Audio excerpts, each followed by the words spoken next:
Hello, and welcome to the Big Money Stylist podcast, episode number 78. I wish so hard you guys could see what I have in front of me because it's the epitome of a bundle of nerves right now. So the giggle you're hearing in the background is not actually Danielle this week. No, Danielle. Would you like to introduce yourself? I would. Hello, everyone. And thank you, Ani, for having me here. I'm so excited to be here today. My name is Krystal, and you may have heard about me on the podcast, but I am finally here myself, so I'm super excited. Like I said, I'm Krystal. I am an artist inside of DKW, and I also am the salon manager. Which is, look, I've always said this. My job is not easy, but damn, Krystal, I don't want your job. And I'm sure you felt that way before, too, about me.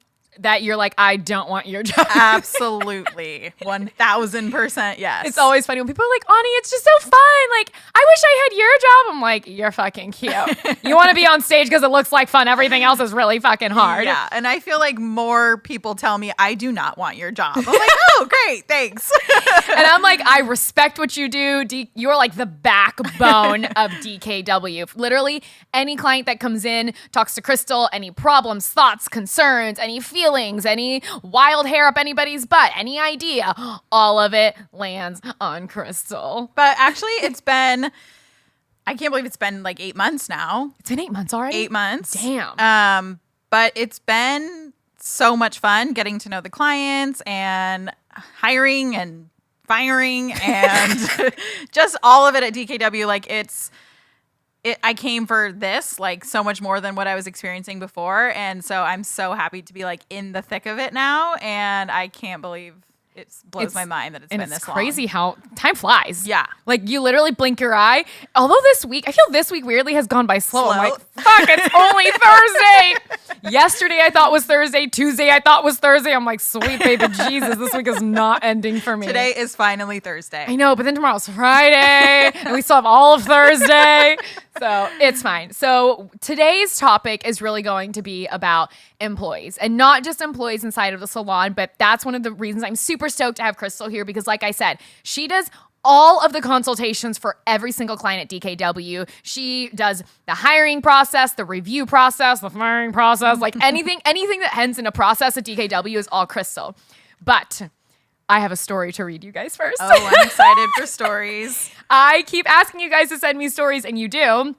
Some of you guys DM them to me on Instagram, which is totally fine. Some of you email it. And this one is actually from one of our mastermind students, and she was like, okay, I got a funny one. It says, I have a funny story. One of my clients came in and she had like an undercut on the back of her head, and she wanted the Wiccan star shaved into it. If you don't know what the Wiccan star looks like, it's like a normal 5-pointed star with a circle around it. Like, cool, like little witchy lady, like, that's fine, whatever. And she goes, I was so excited for the challenge, so I took it on without a second thought. I drew it on first to make sure the lines are straight and it was going to be even, shave it right in, and right at that moment, one of my next clients shows up and shouted, oh yes, the Star of David, I love it. Oh no. She goes, she's Jewish, so I knew she wasn't mistaken.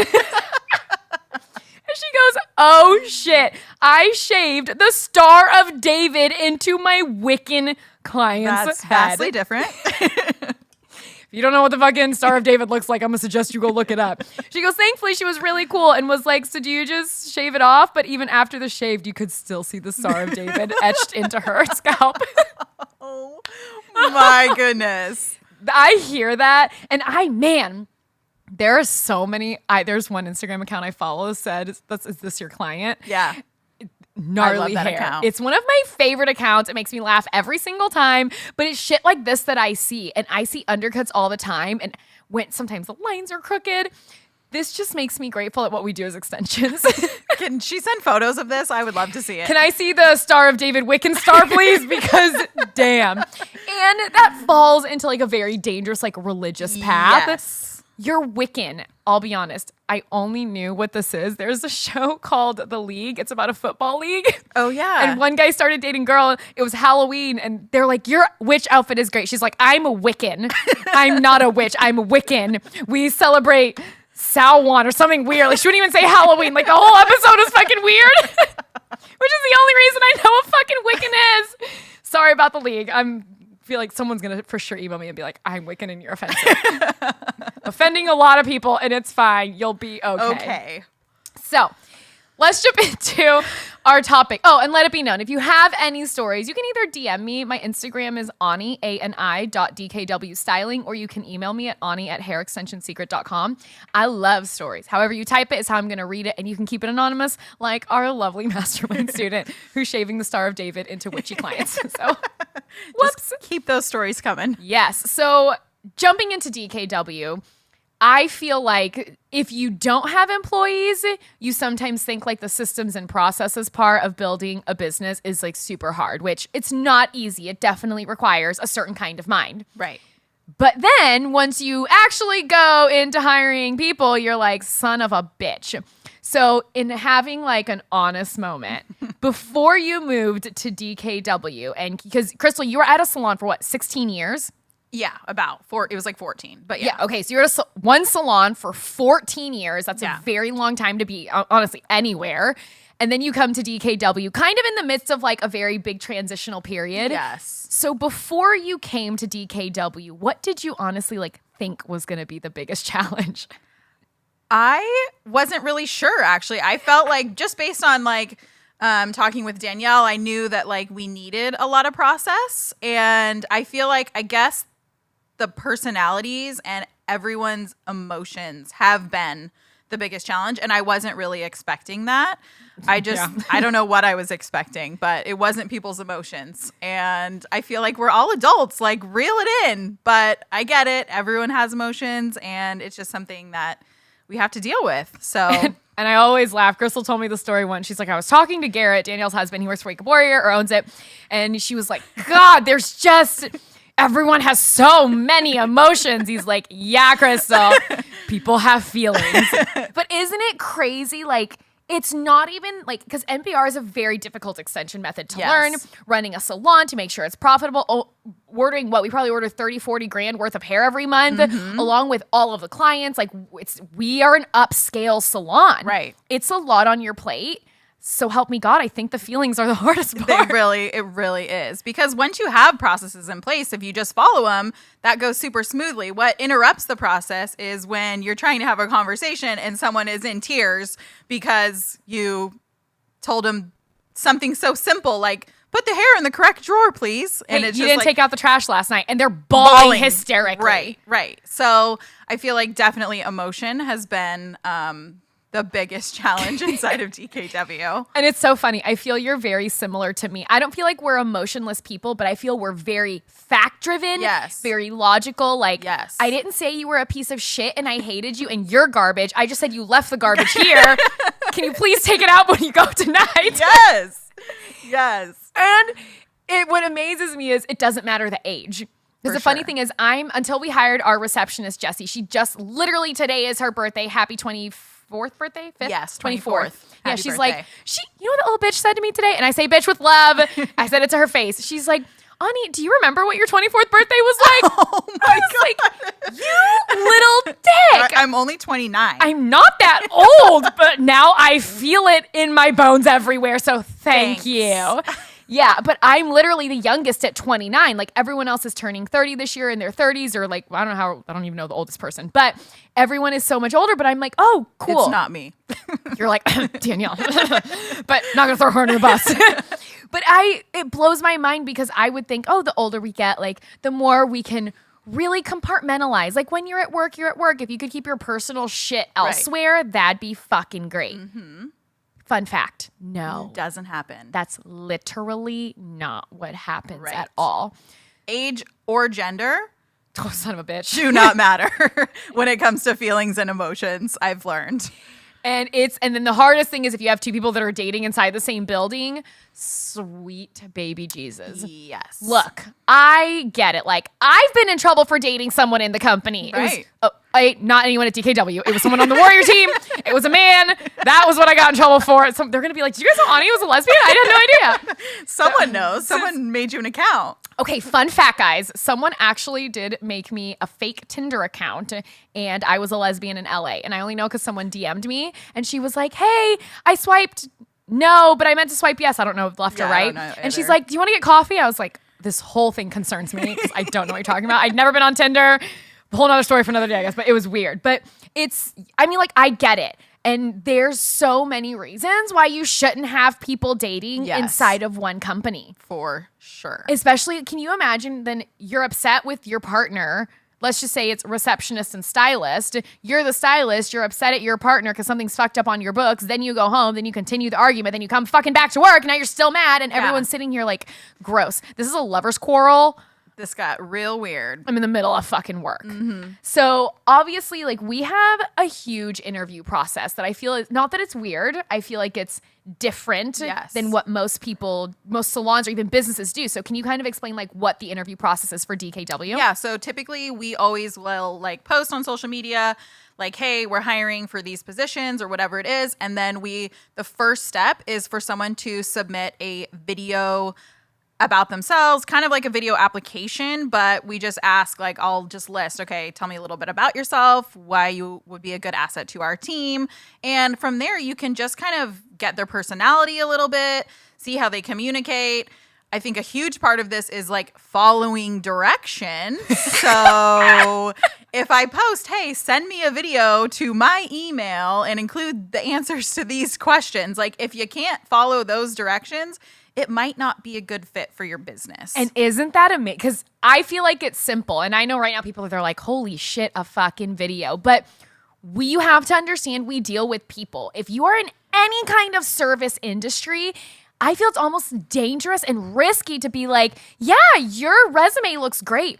What if they come in and they're fucking weird? Yeah. Like, look, for people are weird. And I'm not going to say we've had weirdos apply. I haven't seen all of them, but yeah, it can get weird for sure. And it's just like you see their video, you see how they speak, how they act on camera. And I get it. Like, not a lot of people do this. So I'm sure it's terrifying for them to like submit a video. And I just think that in itself is like them doing that work and following the instructions just shows how much they're willing to put into your company because they're already stepping outside of the box to submit a video to you. So who knows like how they'll show up at your business, like probably positively. Or, they'll just show up differently as opposed to like, I sent in my resume. Whatever. Like, oh shit, if I really want this job, I have to do a video. Yeah. I've never done a video in my life. Yeah. It just sets to me a different tone for what we do and what we expect. Yeah. And you're right. We see you now. For sure. And I think back to Jessie, our concierge,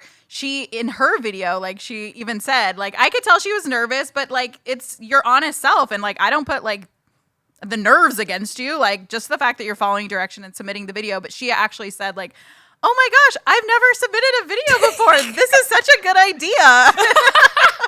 I'm you're hired. And I can hear her saying it too. Yeah. She's like the bubbly, she's perfect she is. for concierge. Like she's literally perfect for it. Yes. So they go through, they do a video, you watch it. Have you ever nixed someone because of their video? I have, yes. One girl, actually, this is a kind of funny story, and I was like, I think she's an amazing candidate just because she still submitted this. So she was mid-recording her video, and like her phone was propped up and it must have fell or something. So she's like talking, and then she's like, oh shit. And she went to go grab her phone.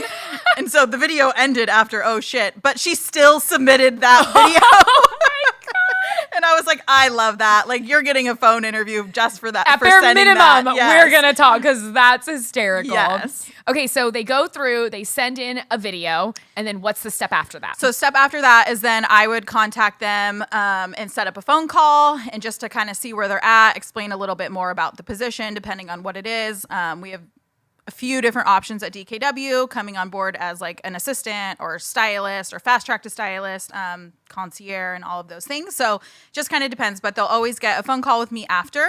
And that way we can just talk a little bit more in depth about their history and what they're looking for and what I'm looking for. And then from there, then I would bring Danielle on board, and she would get to talk with them as well, set up an in-person interview. So it's kind of like a 3 to 4 part process, depending on the position that you're going for. So if you are looking to be a stylist, like fast track to stylist, we would even have them come in and do like a shadow day to see how they operate inside the salon. And it's not to say like we're checking their work, because obviously you can always improve, you can always grow, you can always get better. Absolutely. But we just want to see how you interact and how you show up. And so that's one way. And then also bringing in doing a live model. So that way we can really see how you show up with a client of your own and not just showing up for our client. So it could be a 3 to 4 to 5 part process, just depending on the position that you're trying to go for. And I feel like someone's probably listening and they're like, that's aggressive. Like that is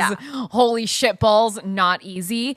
But at the same time, what I need you guys to understand, literally the worst possible thing you could ever do is hire out of desperation. Yes. If someone applies, if you're like, send in a video, they send in a resume, you're like, fuck it, I need someone, you're in. Guess what? You're going to hate them from the get-go. Like, honestly, you're not going to fucking like them. Right. Or they're going to show up. They're going to be nothing of what you wanted. You're still going to try to invest time. Now you're frustrated because they're not what you wanted. You're frustrated because they don't understand what they're doing. Like, it just leads to a shit storm. Yes. And I feel like just getting to know their personality, especially in a salon, like I get it.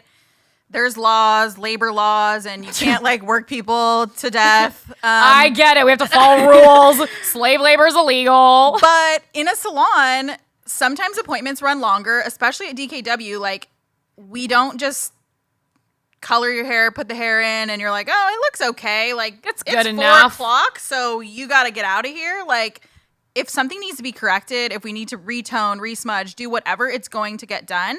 And so that might make the appointment run longer. And I know sometimes as assistants, like if they're just helping, they're like, oh, well, it's 4:30 and I'm off, so I gotta go. That just doesn't really fly in the hair salon world. And trust me, I get it. Like I said, labor laws and whatever. We'll make up on another day. Like on Friday, maybe we finish early. Hey, guess what? You get to go home 3 hours early and you still get paid for the whole day. Whatever. It all kind of evens out. Right. Yes. And so going through a multi-step interview process, you can kind of feel that person's personality. Like at my old salon, there was several assistants who it's like literally 4:15. I'm like, okay, I need a shampoo in 5 minutes. She's like, well, I'm off at 4:30. I'm like, okay. Well, first off, shampoo takes 4 minutes. So fuck you. We're still at 4:24, dick. Yeah. So you just really have to get to know like that personality and make sure they're a good fit for your business, because if you don't do it in the beginning, you're going to run into more problems, and then you're going to be on the opposite side of hiring, which is firing. Oh, and that's not very fun either. Such a dicey thing that happens.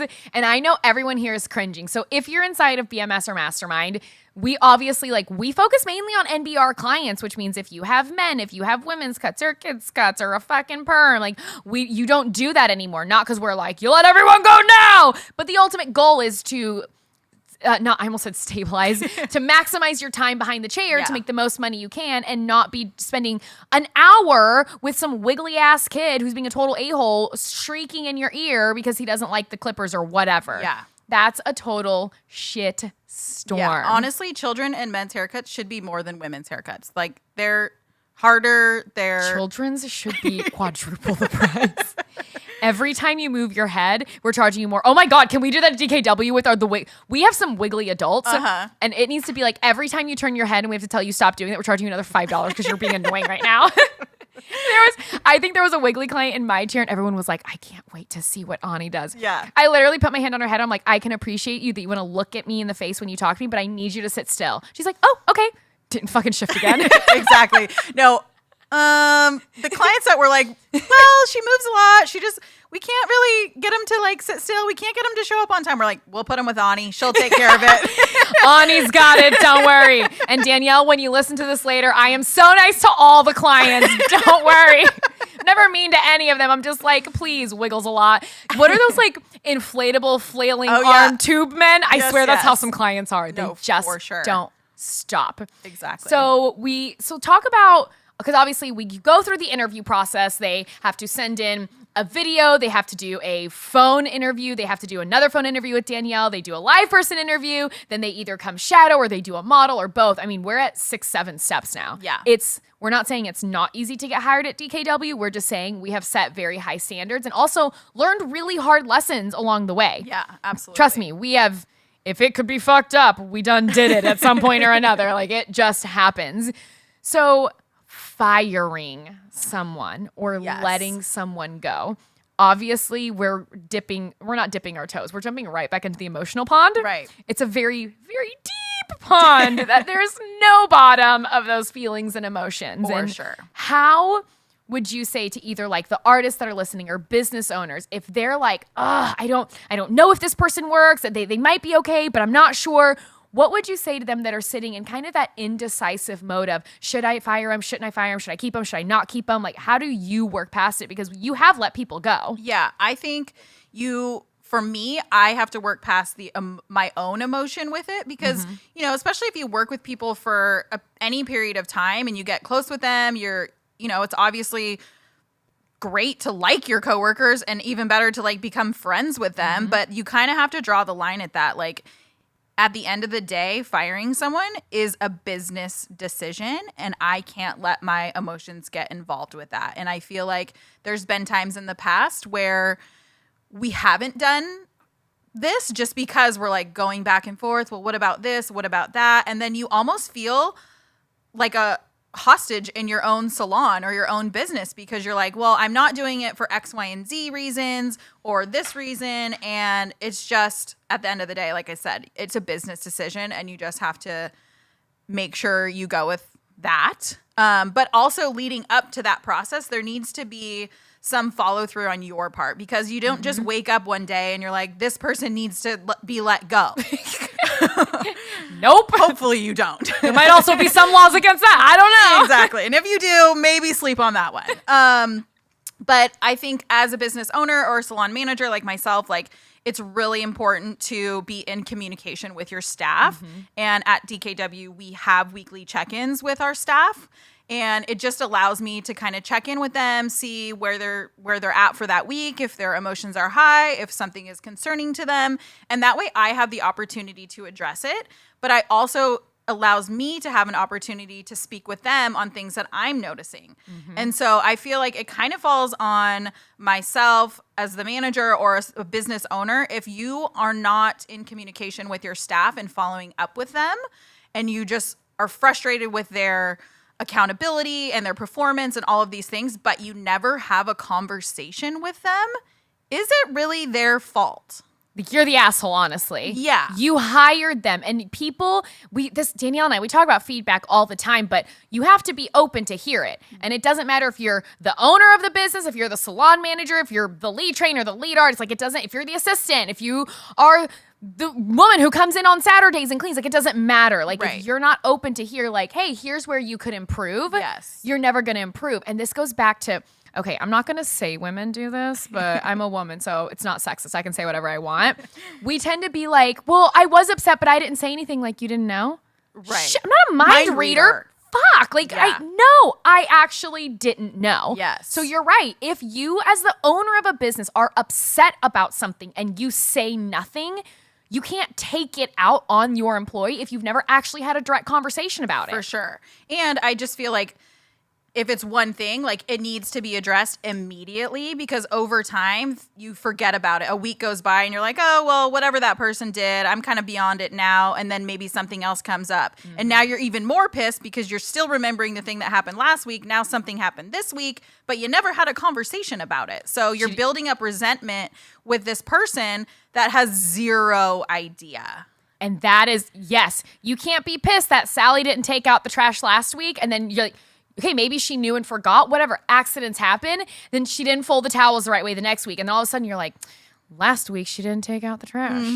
This week she didn't fold the towels right. And then something happens next week. She forgot to lock a door. Right. And wow. 3 weeks ago, she didn't take out the trash. Last week, she didn't fold the towels right. Now she left the door open and now you're like, she's useless. Like it spirals so quickly if you don't have open communication. Absolutely. So let's say, all right, you've done everything you could. You've laid out the plan. You've made them checklists. You're like, here is literally a list of what I need you to accomplish today.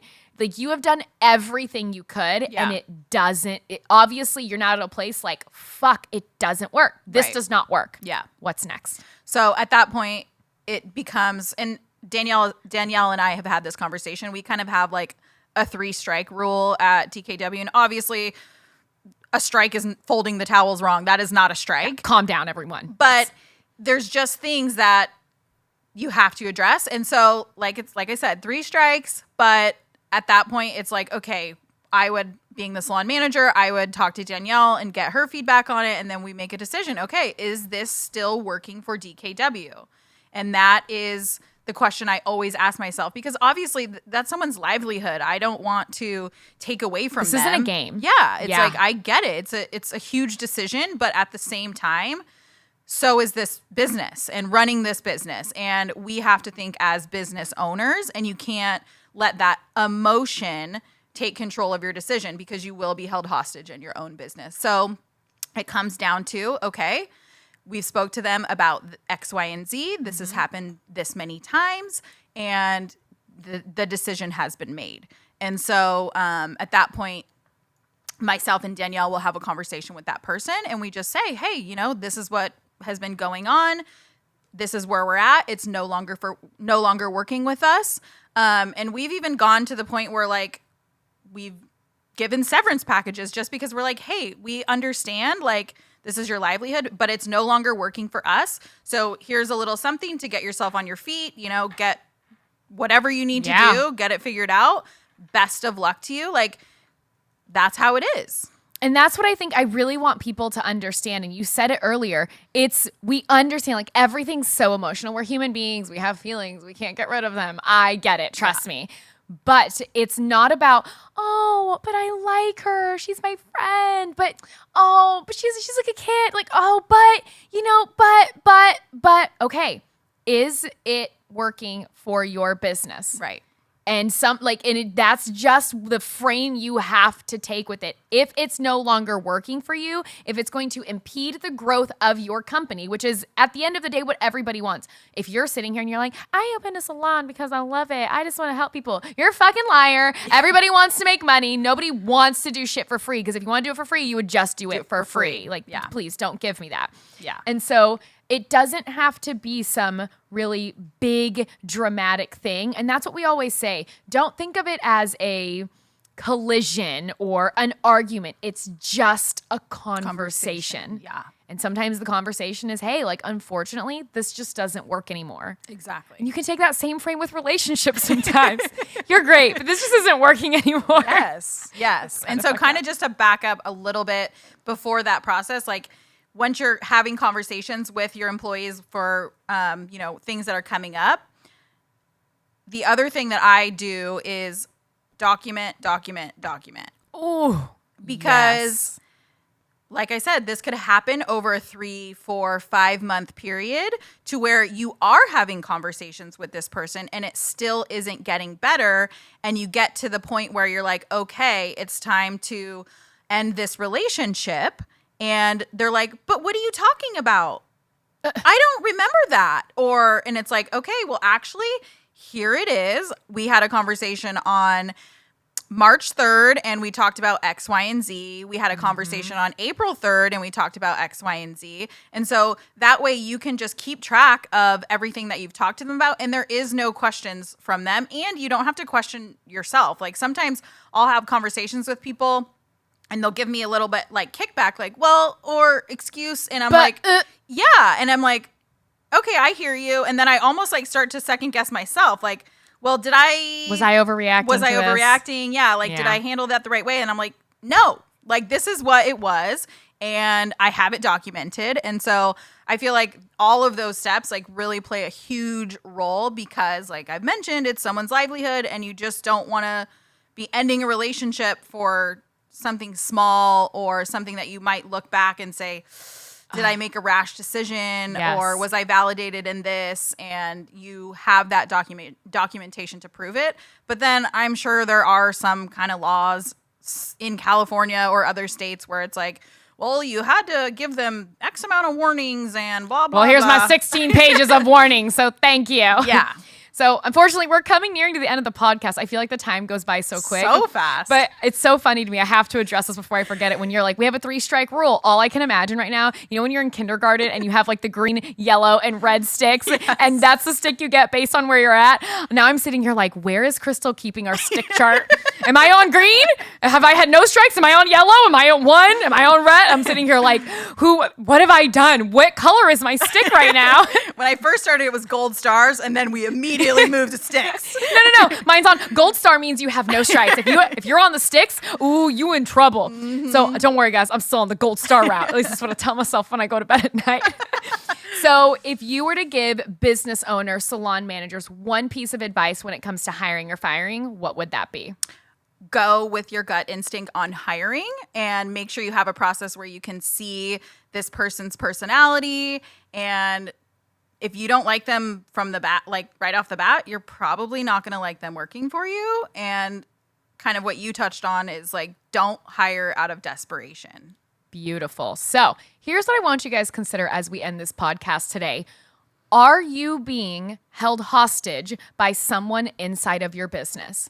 Is there someone that you're like, fuck, I don't really actually like them, or I don't like their work ethic. They don't work for the future of where my business is going, but you're also too afraid to fire them because you feel like you have to have them or you desperately need them. Are you being held hostage by someone in your business? And if you are, what steps can you actually take to rectify that situation? So thank you for being here with us for episode number 78 of the Big Money Stylist podcast. And remember, if you have any stories, either DM me on Instagram or send them to ani@hairextensionsecret.com.